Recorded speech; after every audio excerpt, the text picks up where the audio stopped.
He took it out. Monday edition of PFT OT, where we get to some of the things we weren't able to get to during our 2-hour program on NBCSN. And Chris, I want to start with the acknowledgement from over the weekend by the NHL that when, and I guess there's still a tiny element of if, they resume their season with a 24-team postseason that will be a chase for the Stanley Cup, they plan to test players every day. And some people are surprised by that, but look, the locker room, petri dish, especially hockey and football. If somebody's sick, if somebody's positive, even if you're not sick, you can still have the virus, it's going to run through that locker room quickly. So every day, yes, you need to be sure the players are negative.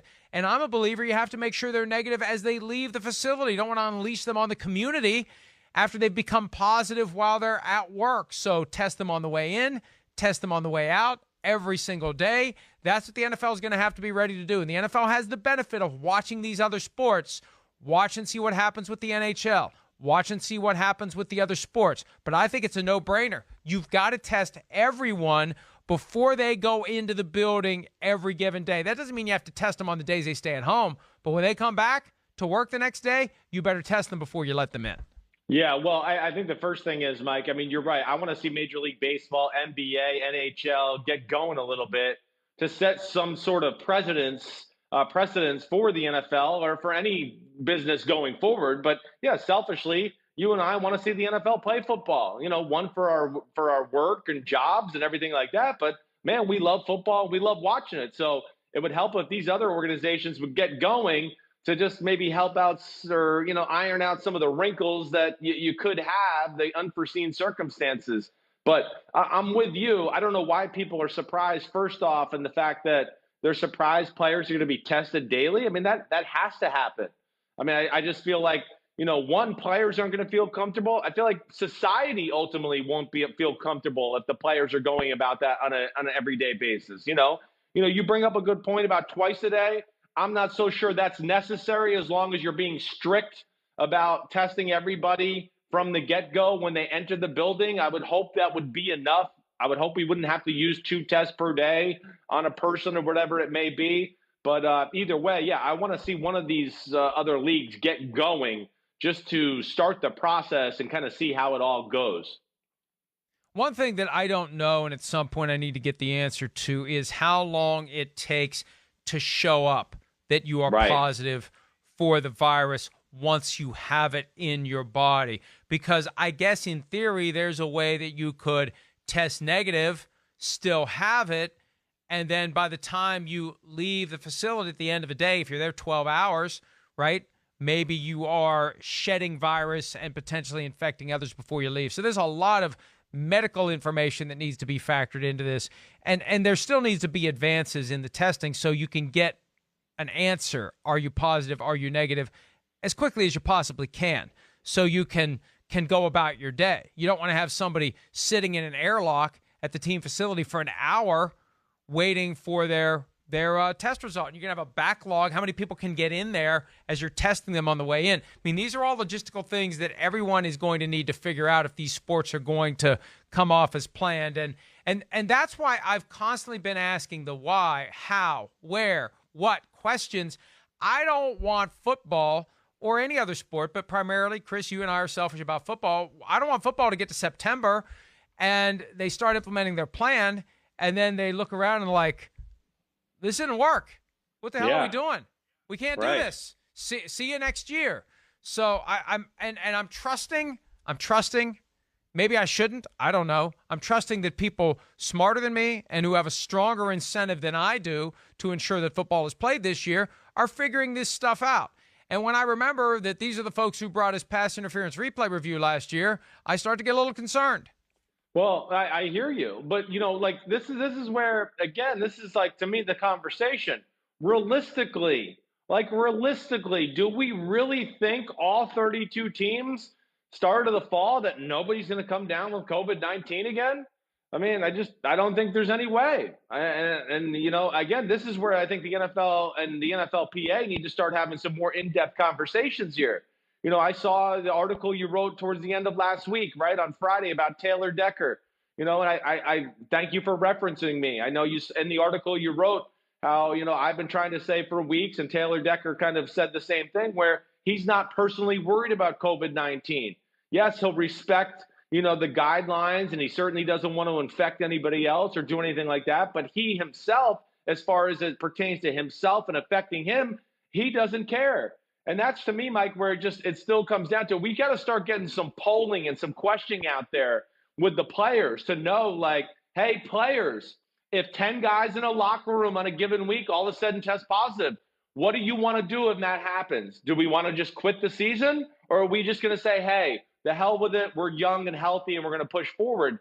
Those are the things that we still don't know. And I don't know. You're right. That's why I want to see these other sports get started too. So maybe they can deal with the problems and the NFL can come up with, ways to solve it.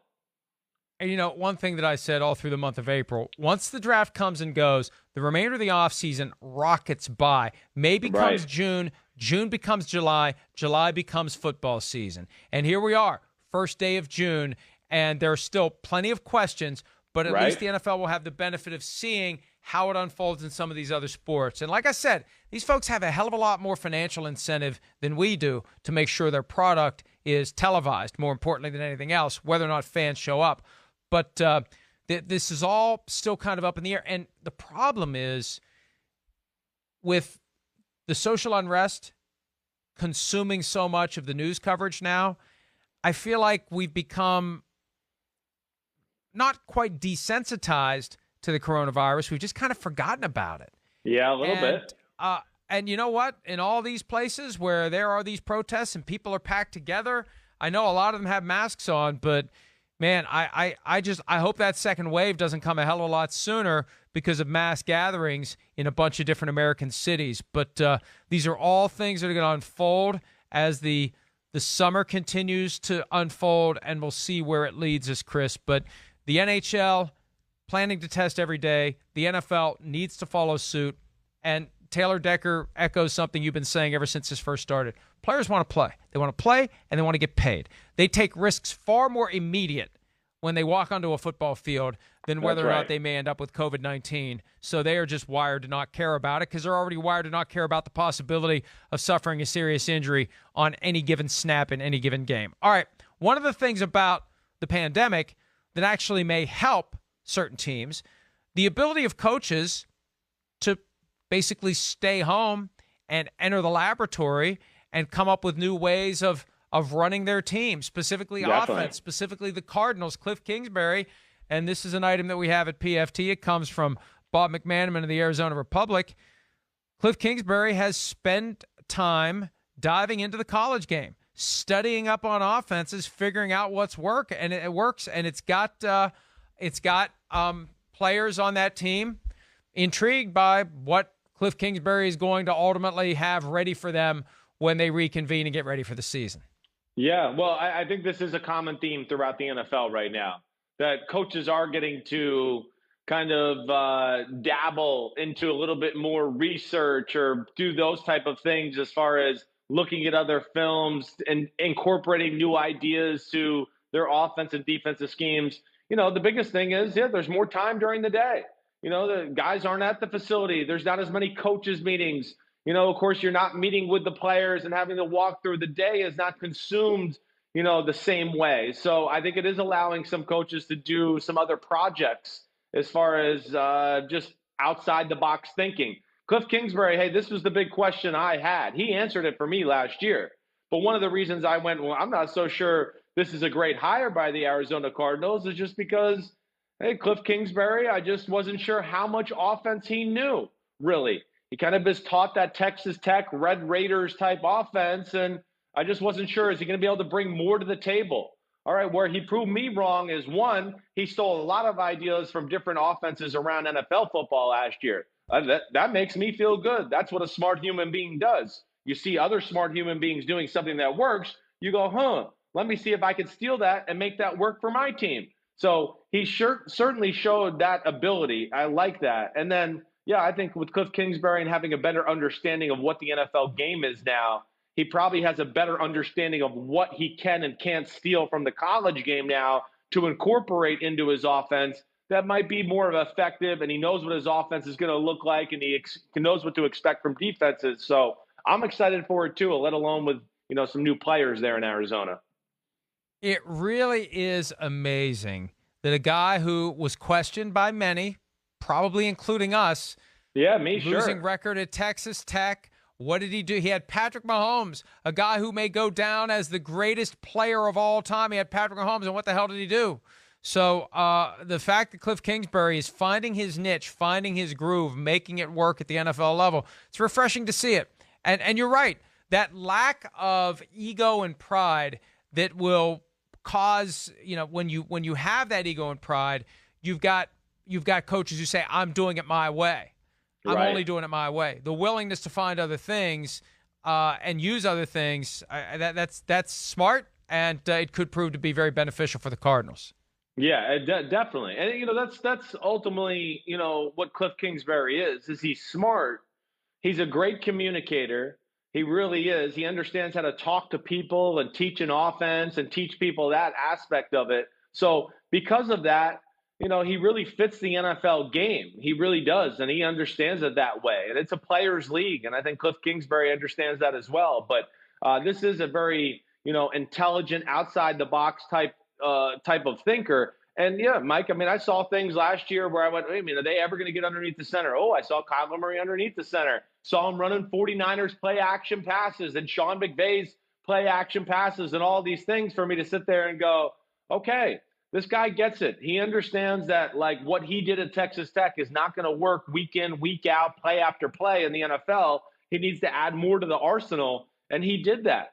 And then I think, again, with some of the aggressive moves they made to get Kenyon Drake and DeAndre Hopkins, he has more of a vision of how he wants his offense to really look for this year. So the Cardinals, I know you and me both are excited about them this year. It might not translate to playoffs or a lot of wins because, man, that is some tough division.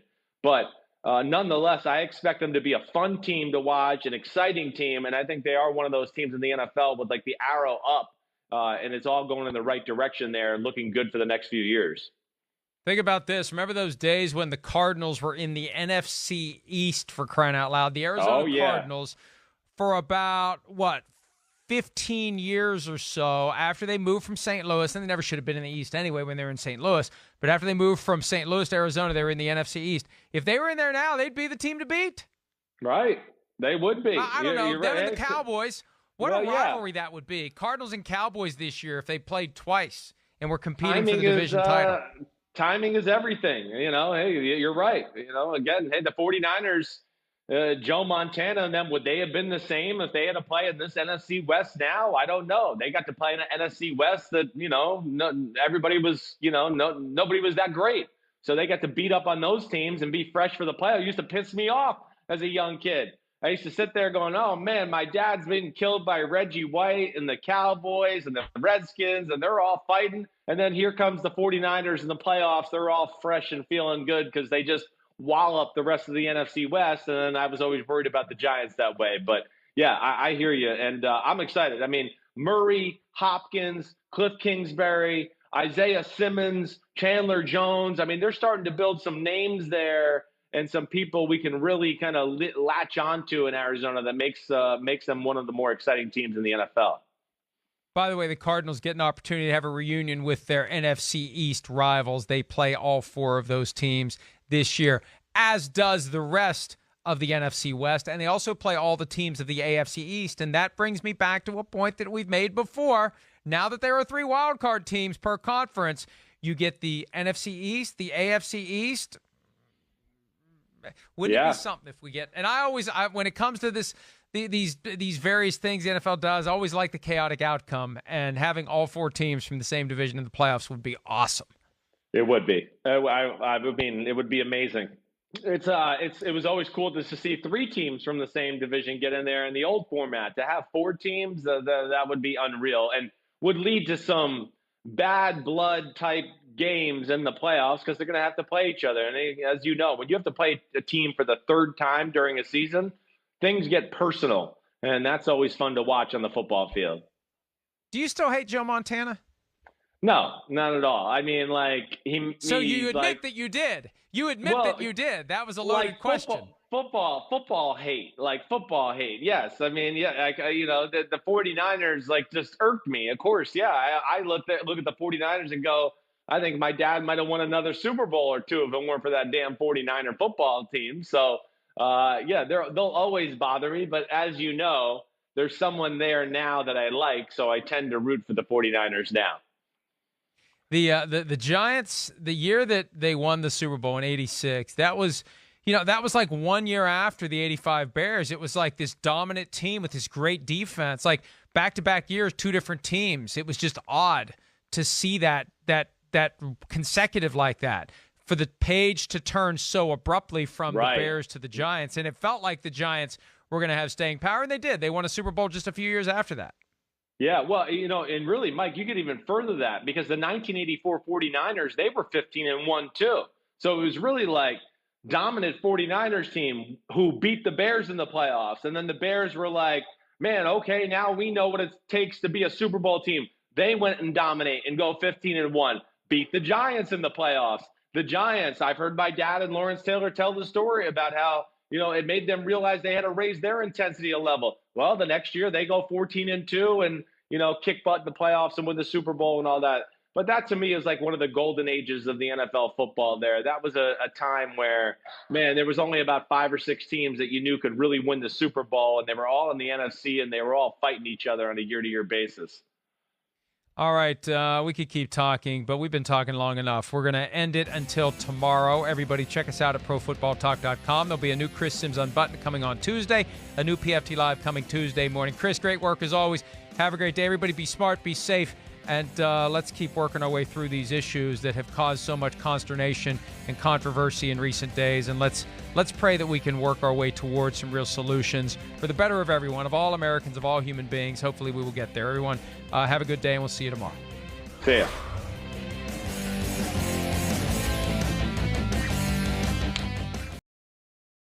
Hi, I'm Mike Tirico, and thanks for watching.